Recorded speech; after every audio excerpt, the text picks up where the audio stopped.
Itong kwarto ko na ito mga kabayan, nagbabayad lang po ako dito ng nasa 25,000. Share ko sa inyo dito yung status namin dito sa kwarto namin sa bahay. So, ngayon mga kabayan, tingnan nyo po, napakaganda po. Sarap! Gutom na gutom ako. Luto ng sawa ko. Sarap talaga pag may nagluluto pagdating. Likod natin, ito po yung bagong project namin. Morning mga kabayan, so araw po dito sa amin ng linggo. Gising na po kami. Gising na yung mga anak ko.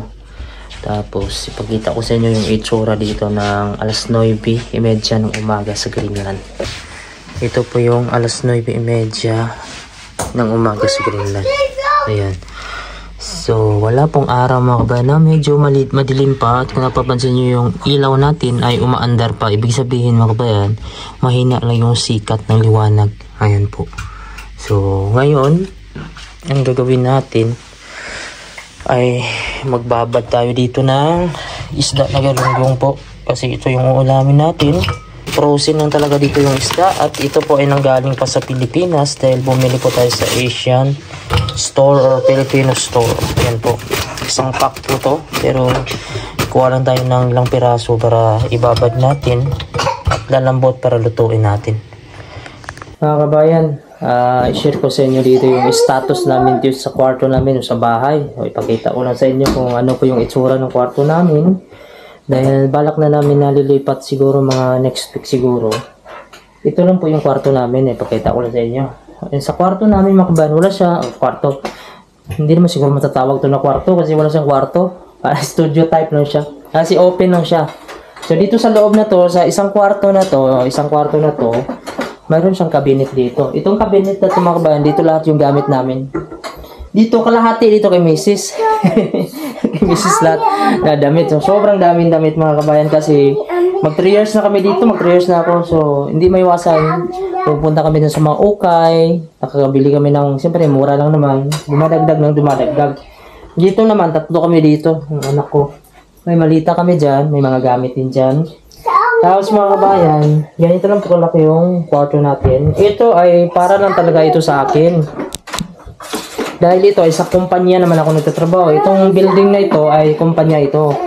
Ngayon mga kabayan, dahil nung dumating ako dito ay okay naman dahil yung mga bata, wala pa silang masyadong gamit na marami, kunti pa lang. Ito higaan namin, ito yung kami ni Mrs. dalawa kami. Tapos yung sa anak ko na dalawa, dito sila kasi supabi dito, pinutupi lang namin paggabi yan. Ito na kami natutulog. Dito na kami natutulog, dito din kami kumakain ito. Dito kami kumakain kasi may mesa dito. Diyan yung lutuan namin, diyan si Mrs. nagluluto. Tapos may TV dito, yan. Ito lang po, space, parang studio type lang siya. Tapos mga gamit, maya ligpitin namin yan. Tapos yung mga bata, syempre naglalaro, kuha ng gamit, kalat doon. Nagliligpit naman sila mga kabayan. Kaso, maya ligpitin mo naman kasi may kalat. Dahil dito minsan, pakalat-kalat kahit saan sila kumain, no? So dapat ganito kasi, dapat para siyang sala na lang kasi dito ka kumain tapos may sarili kang kwarto. Tapos ipakita ko sa inyo mga kabayan kung bakit nahirapan kami sa ngayon. Gaya nito mga kabayan, no? Gusto ko magpahinga dito pagtapos na ako ng trabaho. Tapos yung anak ko, tsaka itong panganay, naglalaro sila dito, talon-talon, sigaw. Hindi mo man yan sila makuhaan dahil mga bata nga, gusto nilang maglaro, wala din silang kalaro, hindi sila pwedeng lumabas dahil nga malamig dito. Ngayon, ito yung itsura, no? Wait lang. Ang problema, ito, di ba, ito, paglabas ko dito, ito mo naman CR namin dito. Hello. Mrs. Mga hilamos, gising lang. Tapos, ito may pintuan kami dito. Ito yung pintuan namin sa kwarto namin, bitakaming. Tapos sa harap mga kabayan, mayroon diyang nakatira. Minsan maingay yung mga anak ko, medyo nahihiya na tayo. Ito may mga gamit dito. Ito po yung hallway namin dito. Ito nagtambakan yung mga gamit dito dahil 4 kami dito sa apartment na ito mga kabayan. Tapos ito po ay laundry namin, common ito mga kabayan. Tapos dito yung refrigerator, dyan namin nilalagay yung mga sinampay namin. Tapos ito mga kabayan, pakita ko sa inyo ito, may mga tambak mga gamit. So hindi ito sa amin ng mga gamit. sa mga kasamahan natin. Ito yung pinaka main door talaga namin dito. Nahihirapan si Mrs. lalo na sa bata mga kabano. Ang layo ng babain niya. Mula dito, papunta dun mga kabayan. Yan. Tapos pababa pa yan. Minsan pag may snow mga kabayan, pag sarili mo lang mahirapan ka dito. Kasi tambak yung snow dito. Halos sa akyat na dito sa dito. Halos sa akyat na dito. So ngayon di pa nga masyadong makapal. Kaso madulas. Kaya yung anak namin na babae, hindi namin hayaan na maglakad dito. Dahil kung siya mga kabayan, delikado. Baka mahulog ba dyan o madulas. Kaya binubuhat ko siya. Ang bigat hanggang dun. Kaya yung bala ko na talagang kukuha ng bahay. So ito po yung anak ko. So wala silang mapaglaruan dito na walang space mga kabayan. Kasi ito lang po ay para lang po ito sa akin, itong kwarto na ito. Nagsabi na po ako dun sa boss ko at sasabihin niya po dun sa in-charge na hanapan kami ng bahay na sabi ko kasi yung pinakamurang bahay na lang sir, kahit hindi naman kagandahan na bahay, wag lang yung mga apartment kasi mahal po yung mga apartment dito, siguro aabot ng mga 100,000 siguro kadalasan dito narinig ko sa mga Pilipino. Pero ang kagandahan sa kanila, may mga kasama sila sa mga pamilya na share sila mga kabayan sa isang apartment. Diba? 3 kwarto yon. So kung 100,000, kung 3 kayong couple, maganda kasi mag-ati-ati kayo. Ako lang mag-isa. Tapos itong kwarto ko na ito mga kabayan, nagbabayad lang po ako dito ng nasa 25,000 a month sa peso na yon. So malaking bagay, malaking tulong yung nasave namin sa katagalan ko dito. Kaysa kukuha kami ng mga bahay na tag 100,000, 80,000, napakamahal every month. Pero ngayon, kailangan ko na talagang mag-move mga kabayan, lalo na may mga gamit. Pero alam nyo ba mga kabayan, mas malaki pa itong kwarto na ito kaysa kwarto namin sa Jensen dati nung wala pa kaming bahay. Nagre-renta kami, may mga ipis, lamok, may mga pusa pa, daga. Pero nakaya naman namin, nakasurvive kami kasi nga mura. Kasi pag wala ka na talagang choice mga kabayan, pagtyagaan mo na talaga. Pero kung may choice ka naman, para naman maging komportable ka, ay pwede ka naman mag-move. Gaya ko mga kabayan, kahit paano ngayon ay medyo kumikita naman tayo dito sa YouTube. Yan, salamat po sa mga nanonood sa YouTube channel ko. Yung content ko, medyo palagi na lang ako mag-upload at para makadagdag na rin sa mga gastusin. Kasi yung asawa ko yun, hindi pa siya nagtatrabaho dahil sa anak namin, nakapokus siya ngayon. Ngayon, maglilinis tayo mga kabayan. Lilinisin ko naman itong mga kalat ng anak ko. Good morning mga kabayan. So umaga na dito. Kailangan kong gumising para magtrabaho mga kabayan. So masarap talaga matulog dito sa Greenland. Ang hirap pumangon mga kabayan, no? Pero wala tayong magawa kasi trabahante lang tayo. Trabaho yung pinunta natin dito. Kahit napakasarap matulog, pilitin natin gumising para makapagtrabaho tayo. Mrs. mga kabayan, nagluto siya ng pandesal. Ito po yung pandesal na niluto niya. Kasi para makakain tayo ng umaga. Yun po, parang pandesal na sa Pilipinas. Kain po tayo. Kasi sa umaga hindi tayo ginaganahan magkain. Ito, pandesal, malaking tulong din to. Tapos samahan natin ng gatas. Napakarami ito. Yung dalawa kong anak tulog pa. Yung panganay ko, mag-school yan, gigising din niya mamaya. Kita ko sa inyo yung alas 6:30. Po, alas 6:30 po dito sa Greenland, napakadilim. At napakapal pa ng snow ngayon, oh. Magkakape lang ako mga kabayan, gatas at saka ako, tinapay. So ngayon magbibihis muna tayo habang nagpapainit si Mrs. ng tubig kasi nagagatas ako. So bis muna tayo ng patong-patong. Tuwing umaga mga kabayan, sinecheck ko yung weather kung gaano na ba kalamig para malaman ko kung ilang patong yung suotin ko. So ngayon, bali mayroon akong 2 patong dito sa pambaba. Tapos sa mamaya uniform natin, yun yung 3 patong. Tapos ito 2 patong lang sa taas kasi hindi pa naman sobrang lamig at sa loob kami magtatrabaho. Ito yung 2 patong. Pero yung final na patong yan, yung uniform ko, bali may 2 patong pa. So 4 na patong. Pag hindi sobrang lamig mga kabayan, yan ito lang suot ko muna. Pero pag sobrang lamig, ang daming patong nito. So depende po sa kakayanin natin sa katawan. Yung medyas ko ngayon 2 patong lang muna. Kasi sa loob naman kami magtrabaho. Pag sa labas yun, mga 3 patong, 4 na patong. Dahil masakit yung lamig sa labas. Kape po tayo mga kabayan. Ito po, gatas pala, gatas. Tapos, ito po yung pandesal natin. Oh. Ayan. So, madilim pa dito. Kumakain na. Kain po tayo. Para may lakas tayo mamaya sa trabaho. Parang pandesal sa Pilipinas. Malambot tapos mainit. Tapos samahan natin ng gatas yan.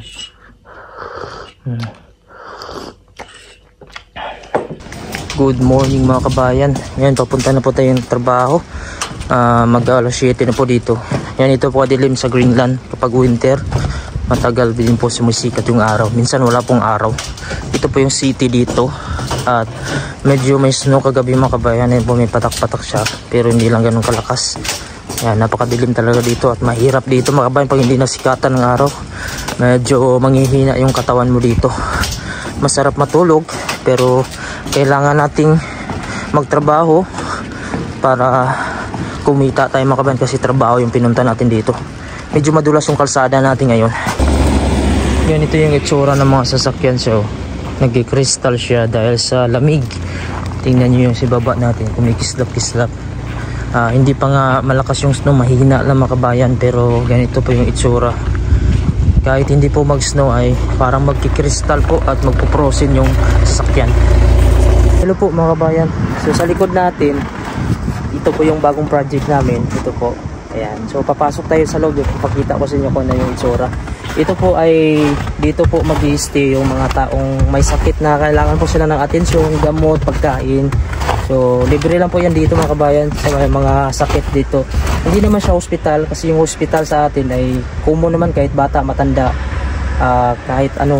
So dito ay special to mga kabayan para to sa mga taong gagamutin sila para maasikaso talaga sila dito. Tara, samahan nyo ako, ipapakita ko yung loob. Ito po yung pangatlong building dito. Ito yung huli. Pakita ko sa inyo yung labas muna. Medyo, kwanto dito na lugar, medyo isolated lang siya mga kabayan. No? Wala siyang kalsada dito. Wala mang sasakyan makapunta dito. Yan, ito talaga yung itsura ng Greenland. Napakahirap gawan siya ng kalsada. Yan, wala po siyang kalsada dyan. Maglalakad ka lang. Yung kalsada niya dito pa sa likod. Yan, ito po yung itsura nito. May mga kwarto ito mga kabayan. Ito yung pangatlong building. Yan po. So, ayan po ang kalsada dyan, papunta sa city. Yan. So, ito, marami pang space dito, bakante kaso mga mabato. Yan po. Ipakita ko yung sample ng kwarto. Ito po yung isang sample ng kwarto. Hindi ko lang alam kung ilang pasyente sa isang kwarto, no? Gaya nito. Yan, ganito kalaki yung kwarto. Kung napapansin nyo yung blue na yan, kuha yan siya mga kabayan. Para yan hindi tatagos yung moist or ulan, basa. Yan po siya. Ito po siya. Oh. Yan, pangharang din yan sa lamig. Tapos sa loob, meron yung insulation. Yung tinatawag nilang asbestos o fiber ba yan. So, ito po yung bintana nila dito. Tingnan nyo, mabato lang talaga sa labas. Ayan. So, hindi naman makakapunta dito yung sasakyan. Doon po yung parkingan sa kabila. Kasi ito na yung pangatlong building. Ayan. So, para ma-idea kayo mga kabayan. No? So, napakaswerte dito ng mga tao, no? Libre lang yan mga kabayan. Gagamutin sila dito, papainumin, pakakainin. May mga kababayan tayong Pilipino nagbabantay. Yan po yung pangharang po sa lamig, yung puti na yan. Parang kutsun siya po. Pero malambot na siya, parang kuton. Yan siya. Hindi ko alam kung ilang kwarto ito hanggang dun sa dulo. Siguro may 20 mahigit mga kabayan. No? Ito CR naman to. Yan po. Ganito po yung itsura dito. Pakita ko sa inyo yung pangalawang building pa. Ito po yung pangalawang building. Ayan po yung pangalawang building. Medyo malaki po yun. Yan, pangalawa. Tapos yun yung pangatlo doon. So, yan pa yung pangalawang building or ito yung unang building pala mga kabayan. Una, pangalawa to dito sa akin.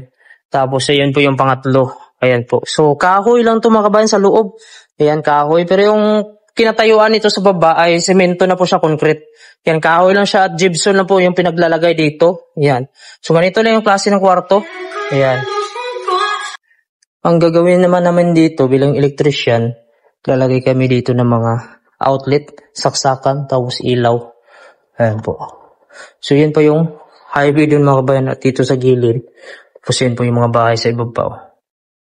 Talagang napaka-isolated dito, no? Napakahirap siya pasukin. Ayan. So, may maganda din view dito. Maganda yung view dito. Ayan. Yun po, lake po yan sa baba, pero nag-frozen na ngayon. At yung dagat natin, ayan po, may mga yellow na. Yan. So, yung city, ayan po, yung city na yan. Sa likod niyan, mga kabayan, sa unahan galing dyan, mga 500 meters, city na po. Kaso yung daanan, paikot pa po. Mula dito, ayan, paikot pa siya. Dito tayo sa labas. Ito po yung labas niya, mga kabayan, no? Pero papatungan pa ang likod nito ng mga kahoy, insulation, saka yung blue para hindi po papasok yung lamig. Ayan. So hanggang dito po, ayan, may daanan dito. Pero dito, mga kabayan, parang napakahirap gawan dito ng kalsada or daanan kasi yung mabato. Kailangan pa nilang paputukan yan para patagin. Kung gagawa na naman sila ng building dyan. Ayan. Ganito lang po yung itsura ng Greenland. Ito po yung mga nilalagay nila, mga kabayan, dito, pangharang. Para hindi po tatagos yung lamig. Tapos ito po yung labas natin. Ayan. Puro snow lang, bukid. So ito po yung itsura dito sa itaas. Oh, puro kahoy lang talaga dito. Walang bakal. At inapakan, mga kabayan. Yung ilalim lang yung simento dahil yun yung papatungan ng mga kahoy at pundasyon niya. Kasi pag simento ito lahat, magmo-moist ito, mga kabayan. Yan. So ngayon, mga kabayan, tanghali na po dito.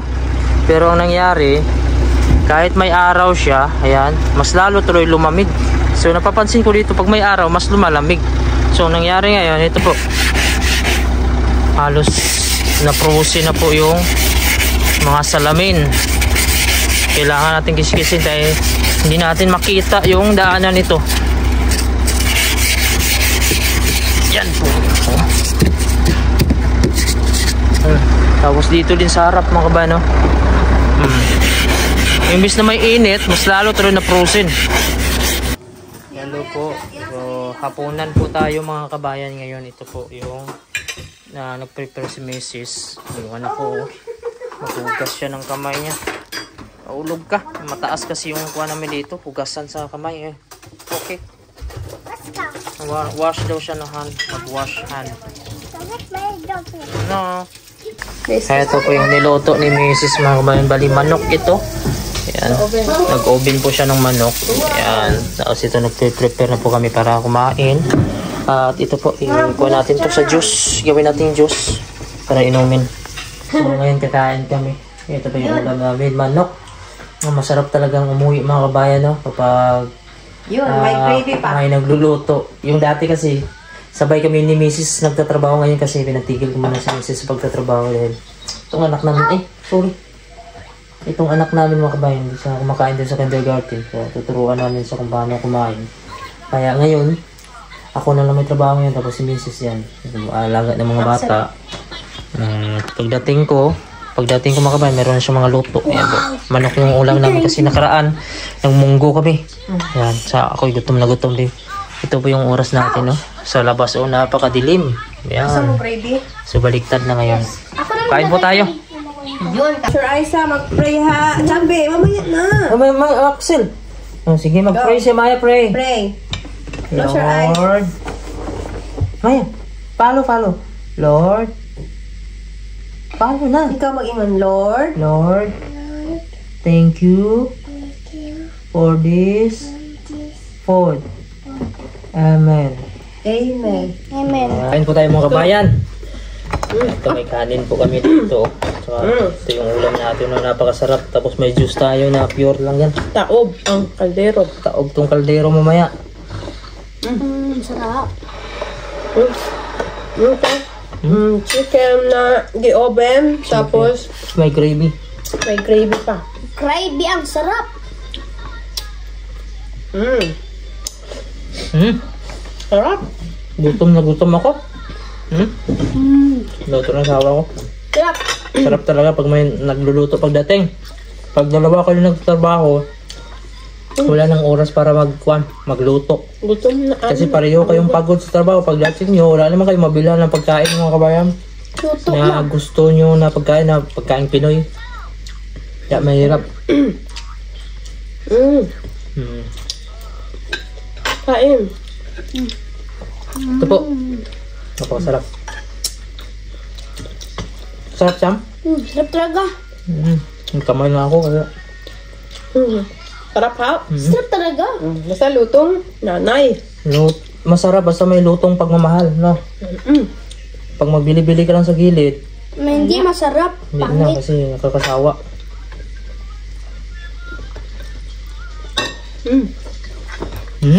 Bukas, anong gusto mong ulam, Axel? Ito lang. Ito lang. Sarap talaga. Manok lang. Baon. Bangko chicken. Mga kabayan, so tapos na po tayong kumain. Ngayon, dahil tapos na, hugas tayo ng plato. Ako maghugas ng plato kasi si Mrs. man nagluto. Masarapan tayo sa luto. Hugasan natin mga kabayan. Kaldero check. Yung kaldero namin, ubos yung kanin.